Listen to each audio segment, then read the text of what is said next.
Good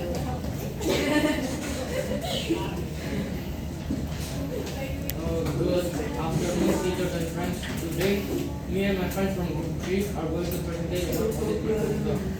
Before that, we would like to introduce ourselves. My name is Luis. My name is Federico. My name is Tenzin. My name is Sophie. My name is Nana. Enjoy. What is influenza? Influenza, or known as a flu, is a highly contagious disease that can affect our organs such as our nose, throat, and lungs. Okay, so the effects of influenza. Here I'm just going to be focusing on the effects of influenza on the CDR system. First is the digestive system. When the body gets infected by influenza, it releases inflammatory chemicals such as cytokines, which irritate the digestive system, leading to nausea and vomiting. Next one is the circulatory system. When influenza infects the body, it causes an increase in blood coagulation or a prothrombotic state, which increases the risk of blood clots, which can lead to strokes or heart attacks. Finally, the respiratory system.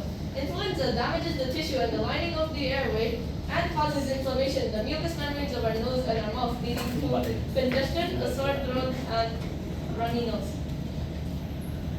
So the symptoms are sneezing, coughing, tiredness, and fever. Okay, so this is the data for our first questionnaire. This is the question for if you've ever gotten infected by influenza. Here we can see that a large majority of our recipients have been infected by influenza, or more precisely 9 out of 10 people. Here, this question is that they know the symptoms of influenza, and we can see that even more people know what the symptoms of influenza are. Here we see that this question is, I go to the doctor after contracting influenza. And here we see that a decent majority of our recipients don't go to the doctor after contracting influenza because they don't think it's important enough. And here we see that a large majority of our recipients know how influenza spreads, which along with the other data signifies that they have a decent understanding of influenza. Here we see that there's almost an even split between our recipients, with a majority knowing that ginger tea, which is our alternative treatment, can help with the flu. Here is our frequency table for the first Likert scale question. This is our first Likert scale question. You can see it from the graph here.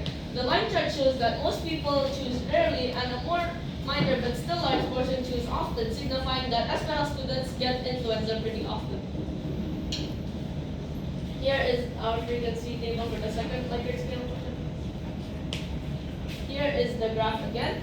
Here the line chart shows that a clear majority of people choose neutral as their stance on things such as the importance of influenza and how they treat others when they're infected, as well as if the others are infected. So the conclusion is, one, most people have contracted influenza at a recently high rate.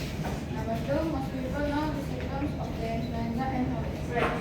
Number three, most people consider that influenza is unimportant, so they don't go out to get a treatment. Number four, majority of people know the alternative medicine, but they don't use them usually. Now we're continuing to the questionnaire 2 data. So did you learn something new from our presentation or video? So we can see that 100%, which is the 33 people who put in our questionnaire 2, said yes, and it's a good thing because, like, we can see from the questionnaire 1 they don't really know, and here they learn something new, which is good. And then the second, that I know the definition, symptoms, how to heal, and how to prevent influenza. As we can see, it's the same, which is yes, 100%. And we can see and that they also know more about influenza and they understand more. And number 3 is that I understand how ginger tea can heal influenza. As we can see, it's 100% again, and it's good because they would try to heal themselves if they got influenza by drinking the ginger tea, and they would try to heal others too. And lastly is that, do you feel our booth is interesting? Okay, so we can see that the yes is 97%, but the no is 3%. Okay, so it's a good sign that most people saw that our booth is interesting, but we can try to make the booth even better. So from the conclusion is that we can see that our respondents understand about our our topic. They understand it from our presentation, our video, which is a great sign. And then next is that our presentation, all 33 people understand it. And lastly is that we can try to make our booth even better. So the solutions are: you can drink ginger tea, wear a mask, drink plenty of water. I recommend you to drink warm water, get enough sleep, about 7 until 9 hours, and exercise regularly. The reason why we choose this PPT because the PPT have a nice color, can let the eye catching without being too bright, as well as being easy to edit, so we could be flexible with how we design our PPT.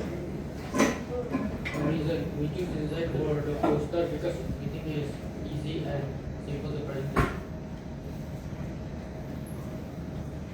Next is the reason of the booth. So we picked this booth because at that time we don't really have a lot of decorations, so we tried our best to make everything that we can do. And then we also added some activities like games and with some prizes, so this can attract people coming to our booth.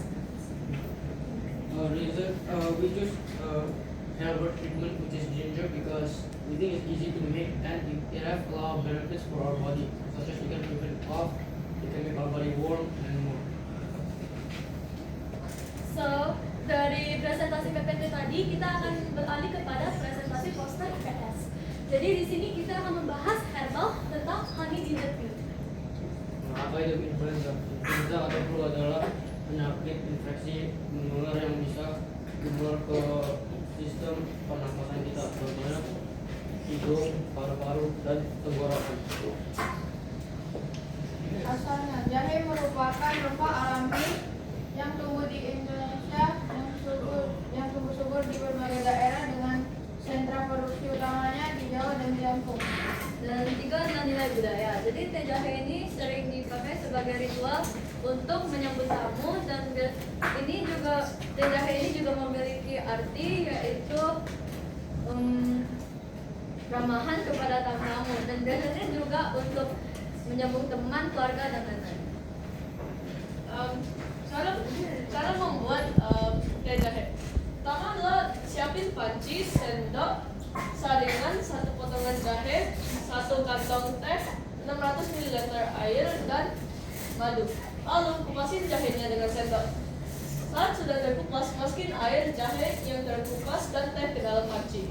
Setelah itu, masaklah semua yang dalam panci sampai mendidih. Setelah mendidih, menurunkanlah apinya dan masak selama 10 menit.